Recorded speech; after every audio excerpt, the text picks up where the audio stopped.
बेटा ये दूसरी बार तेरे लिए लड़की देखने जा रहा हूँ। इस बार कुछ भी हो जाए उन्हें पता नहीं चलना चाहिए कि तू अंधा है। ठीक है पापा। नमस्ते जी। नमस्ते जी, बैठो।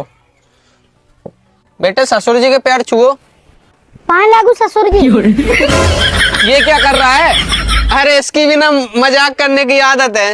अरे दामाद जी तो बहुत मजाक किया है। चलो तुम चाय पियो।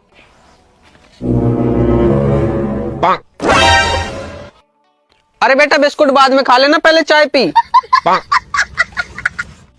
मिंटू के पापा, हाँ अपने बेटे को गोदी में खिला लो, ये रो रहा है। तुम्हें खाटू श्याम जी की कसम, आज अगर इग्नोर कर दिया जीवन भर दुखी रहोगे, और अगर इस वीडियो को शेयर कर दिया तुम्हारी हर मनोकामना पूरी होगी। अगर यकीन नहीं है तो खुद शेयर करके देख लो। जय जय श्री श्याम। आ रहा हूँ।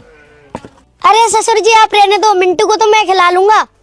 लेकिन एक सेकंड। जी दहेज के तो मैं सख्त खिलाफ हूँ। ससुर जी आपका लड़का तो बहुत भारी है।